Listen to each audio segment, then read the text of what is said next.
নমস্কার বন্ধুরা, Ramakrishna TV YouTube চ্যানেলের পক্ষ থেকে সকল মা বাবা দাদু দিদা ঠাকুমা ঠাকুর দাদা দাদা দিদি ছোট ছোট ভাই বোনদের জানাই অনেক অনেক ভালোবাসা, প্রীতি, আন্তরিক শুভেচ্ছা। সবাই ভালো আছেন, ভালো থাকবেন। আমি আবারও চলে এসেছি আজকে একটা নিরামিষ থালি নিয়ে। তো যেহেতু এখন শ্রাবণ মাস চলছে, তো দেখো আজকে আছে ভাত, আর এটা কালকে একটু খিচুড়ি বেঁচে গেছিলো, তো আমি বলেছি আমার জন্য একটু রেখে দিও, আমি একটু বাসি খিচুড়ি খেতে ভালোবাসি। কালকের একটু পুঁই শাক মানে কাঁঠাল বিচে দিয়ে, খুব ভালো লাগে খেতে। আর আজকে করেছিলাম বেগুন সর্ষে আলু দিয়ে, আর একটু বেগুন দিয়ে মাখা মাখা, বেশ একটু সর্ষে খেতে আমার সর্ষে খেতে আমার ইচ্ছে করছিল। তো চলো খাওয়া শুরু করা যাক।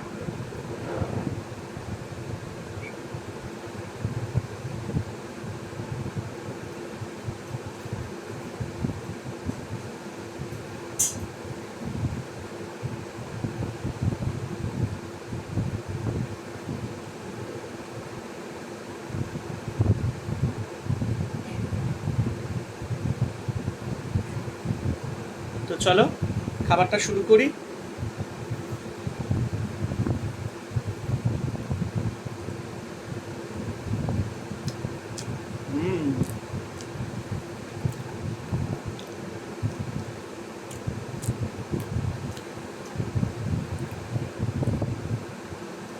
তোমরা বাসি খিচুড়ি কারা কারা খেতে ভালোবাসো আমাকে একটু জানিও।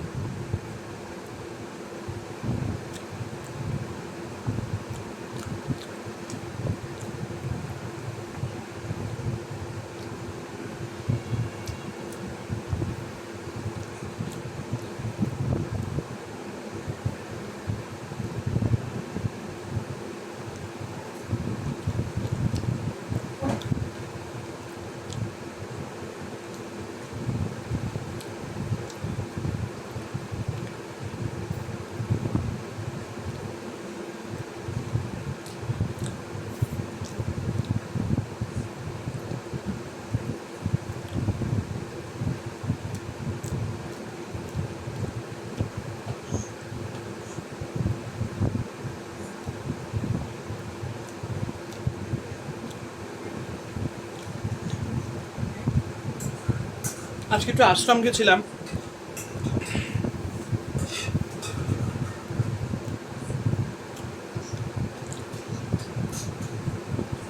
গুরুদেব একটু ডেকেছিলেন।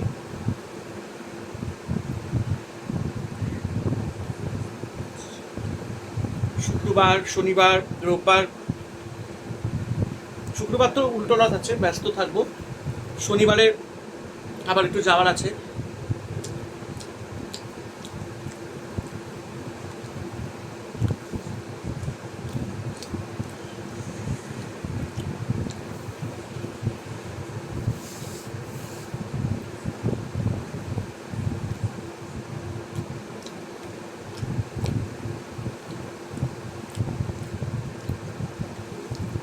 শনিবারে আবার একাদশী আছে।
তো চলুন এবার সর্ষে বেগুনটা খাবো।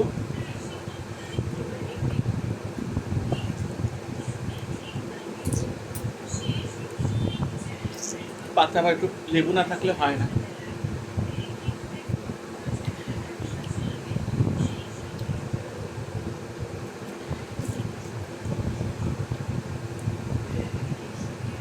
আমাকে আবার ফেসবুক মেসেঞ্জারে একজন ইউটিউব ভিউয়ার্স অনেকদিন থেকেই আমার সাথে চেনা পরিচিত, কস্তুরী দিদির চ্যানেল থেকে। তো কস্তুরী দিদি যখন মারা যান সেটা তো খুবই দুঃখজনক ব্যাপার, একটা বড় চ্যানেল। তো গেছিলাম তখন। তো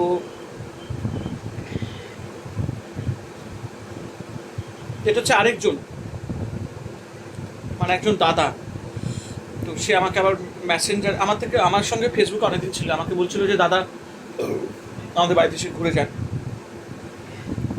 পুজো আছে, ভোগ রান্না হচ্ছে। না ভাই, কারোর বাড়িতে আমি একদম খুব একটা যাই না। থাকলে আমি 2-3 জন আমার খুব চেনা পরিচিতি, মানে আমার মা থাকাকালীন তারা আমাদের চ্যানেল দেখতেন এবং আমাদের সাথে একটা খুব ঘরোয়া সম্পর্ক হয়ে গেছে। আপনারা দেখেছেন অর্পণ বলে যে আছে, ওর বাবা মা আমাদের বাড়িতে এসেছিল। ওই গেলে মাঝে মধ্যে ওদের বাড়িতে যাওয়া হয়, ওরা আমাদের বাড়িতে আসে। আর আমার আরেক দিদি আছে, উনি ইউএসএতে থাকেন, প্রত্যেক বছর ইউএস থেকে আসেন এবং আমার সাথে দেখা করবেই করবে। তো তার বাড়িতেও যাওয়া হয়, থাকা হয় 2-1 দিন। তো ব্যাস এই দুজন, আরও 2-1 জন আছে কিন্তু খুব কম।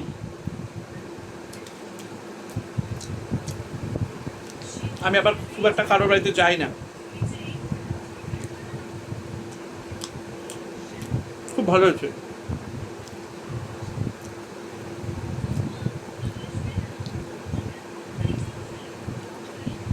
দারুণ হয়েছে, বেশ ঝাল ঝাল হয়েছে।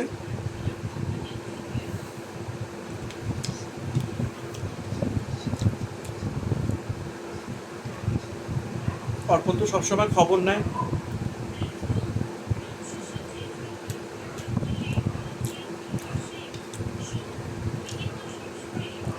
অর্পণ, শুভ, এরা সব অনেক পুরনো আমাদের, 6-7 বছর ধরে, তবে থেকে ইউটিউব করছি।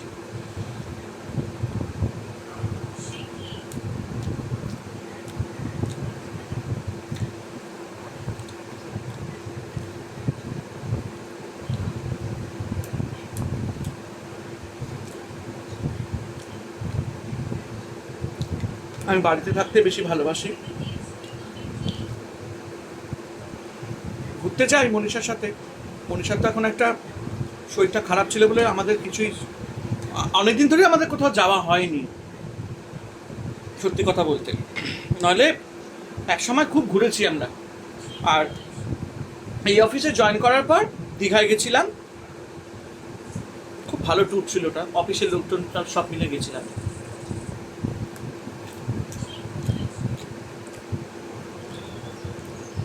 খুব ভালো হয়েছে বেগুন সর্ষেটা।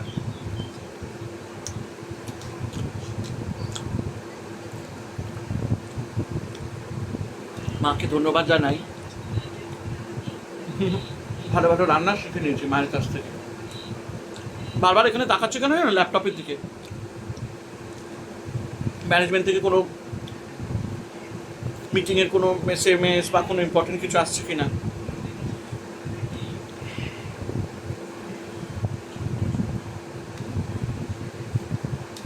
খুব ভালো হয়েছে আজকের রান্নাটা। আমার আবার সিম্পল রান্না খুব ভালো লাগে, একটা ডাল, একটা শাকের তরকারি, বা একটা যে কোনো একটা এরকম একটু তরকারি হলেও খাওয়া যায়, বা আলু পোস্ত, একটু ডাল, একটু আলু ভাজা ডাল।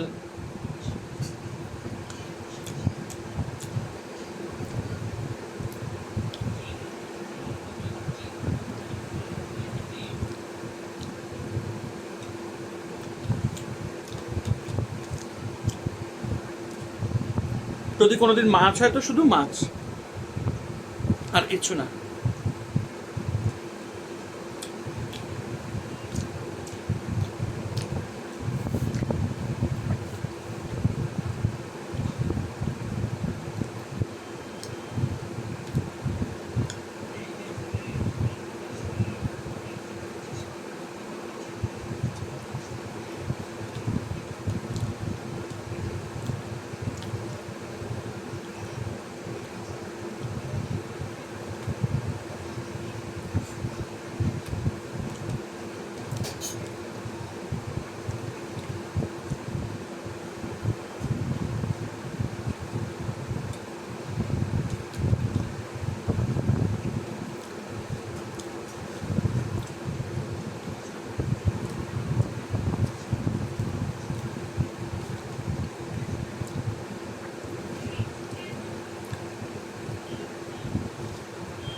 একাদশীর দিন আবার ইটিং শো আসবে না, সেদিনকে সারাদিন ব্যস্ত।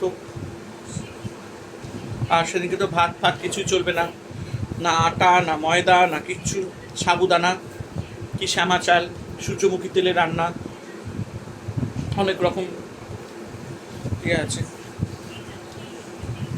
আমার একাদশী করতে ভীষণ ভালো লাগে, নানান রকম একাদশীর রেসিপি বানাই আমি।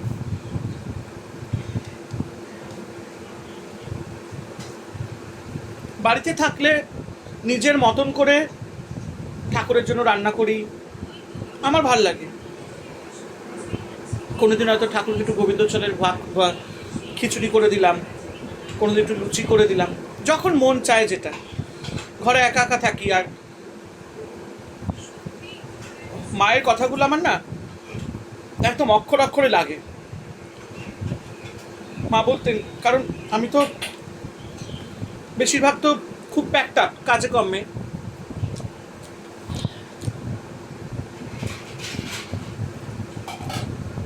মাকে দেখতাম সারাদিন ঠাকুরের জন্য সিংহাসন ধোয়া মোছা, ঠাকুর পরিষ্কার করা এ করা, এই নিয়েই বসে থাকতেন সারাক্ষণ। তো মা বলতেন, যখনই ফাঁকা থাকবি, মনটা ভালো লাগছে, ঠাকুরের জন্য কাজ করবি, মন ভালো থাকবে।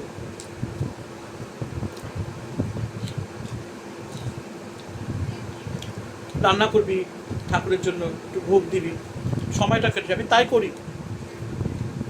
ছবি আঁকি, আমি ভালো ছবি আঁকতে পারি।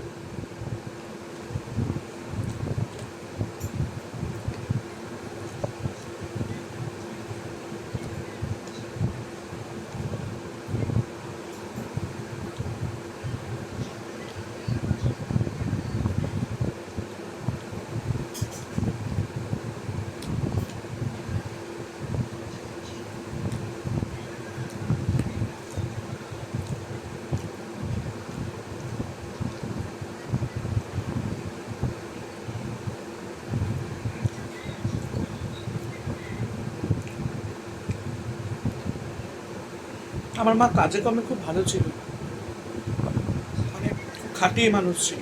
আমাদের 3 ভাই বোনকে অনেক করেছে, মানে যত্ন সহকার থেকে সবার মাই করে।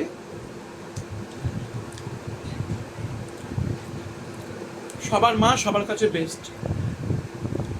মায়েদের মতন গুণী ব্যক্তি আর কিছু হয় না পৃথিবীতে। সর্বপ্রথম গুরু আমি মনে করি মা। প্রথম শব্দ যেটা মুখ থেকে বেরোয় সেটা হচ্ছে মা।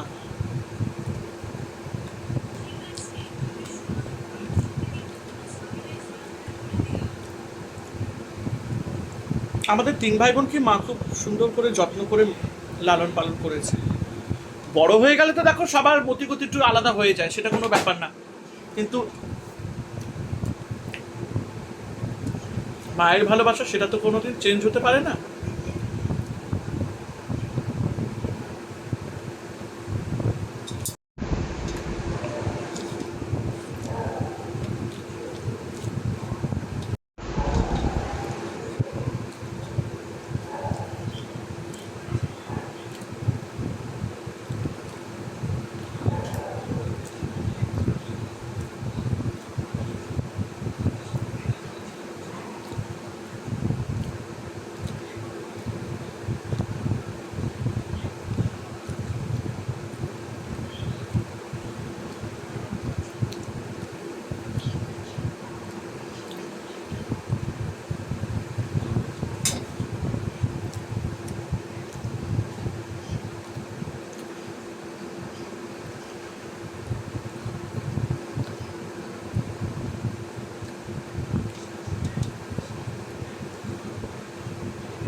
খুব ভালো খেলাম।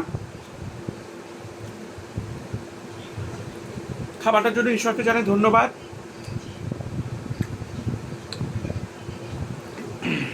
আমাকে অনেকে জিজ্ঞেস করেছেন, দাদা তুমি কি মন্ত্র পড়ো মানে খাবার আগে? ভাই আমিও কোনো জ্ঞানীগুণী মানুষ নই, আমি খুবই তুচ্ছ একটি মানুষ। আমি মন্ত্র বলতে ঠাকুরের নাম নিই, শিব ঠাকুরের নাম নিই, নারায়ণ ঠাকুরের নাম নিই, দুর্গা ঠাকুরের নাম নিই, লক্ষ্মী মার নাম নিই, অন্নপূর্ণা মার নাম নিই, ব্রহ্মাদেবের নাম নিই, যারা সৃষ্টিকর্তা ব্যাস তাদের নাম নিই। আর শুধু ধন্যবাদ জানাই যে খাবারটার জন্য অসংখ্য ধন্যবাদ। এই খাবারটাই আমরা কজন পাই, তাই না? যত কষ্ট হোক, আবার যত ভালো সিচুয়েশন হোক, যে খাবারটাই পাচ্ছি যেই পরিস্থিতিতেই, তার জন্য ভগবানকে আমি ধন্যবাদ জানাই। আমার মন্ত্রের দরকার নেই, আমি ঠাকুরকে ভালোবাসি এবং ঈশ্বরকে ভালোবেসে তার নামটা আমি শুধু ডাকি, সেটাতেই আমি সন্তুষ্ট। তো এই হচ্ছে ব্যাপার। আমি ঈশ্বরকে ভালোবেসে প্রত্যেকটি কাজ করি আমার ঘরে, এই জন্য আমি ভালো আছি। মাঝে মধ্যে খুব দুঃখ হয়, মাঝে মধ্যে খুব কাঁদি, মাঝে মধ্যে খুব ডিপ্রেসড হয়ে যায়, মাঝে মধ্যে খুব ফ্রাস্ট্রেটেড হয়ে যাই, আবার পরক্ষণে চুপ হয়ে যাই। যখন মনে করি একা আছি তখন ঠাকুরের দিকে তাকিয়ে চুপচাপ বসে থাকি, আবার মনটা শান্ত হয়ে যায়। ওনার জন্যই বেঁচে আছি, তো খুব ভালো আছি, যেরকম আছি খুব ভালো আছি। এবং আমি মনে করি যে এইভাবে থাকাটাই আমার পক্ষে, মানে কি বলবো, মানে আমার পক্ষে খুব আনন্দদায়ক। হয়তো মাঝে মধ্যে খুব বুক ফেটে কাঁদি, বুক ফেটে কষ্ট হয়, বুক ফেটে আবার অনেক সময় খুব আনন্দ হয়। সব কিছুই ঈশ্বরের জন্য, তিনি সৃষ্টিকর্তা। ভগবানের জন্য ভালোবেসে রান্না করি, আবার ভগবানের জন্য যেরকম মনে হয় সেরকম ভগবানকে সেবা দিই, আবার ভগবানকে বলি যদি কোনো ভুল হয়ে থাকে আমাকে ক্ষমা করে দিই। এই হচ্ছে ব্যাপার, আমরা তো তারই সন্তান। খুব ভালো লাগে যখন আমি এরকম ছোট্ট ছোট্ট কথা আপনাদের সাথে আমি কিছু শেয়ার করি, আমার মনের কথা। ভীষণ ভালো লাগে, ভীষণ ভীষণ। আর আমি তো ইউটিউব থেকে অনেককেই ভালো ভালো বন্ধু পেয়েছি, দিদি পেয়েছি, ভাই পেয়েছি, বোন পেয়েছি, দাদা পেয়েছি, বৌদি পেয়েছি, মাসি পেয়েছি, সব আত্মীয় স্বজন পেয়েছি। তো কোনো আক্ষেপ নেই। আর ভগবান তো আছে, উনি সর্বশ্রেষ্ঠ, উনি আমার সবার আগে, তারপরে বাকি সব। সবাই ভালো থাকবেন, আনন্দে থাকবেন। আর রামাকৃষ্ণা টিভি চ্যানেলকে সাবস্ক্রাইব আর শেয়ার করতে কিন্তু ভুলবেন না। নোটে গাছটি মরলো, আমার খাবারটি শেষ হলো, আমার কথাও শেষ হলো। সবাই ভালো থেকো, আনন্দে থেকো।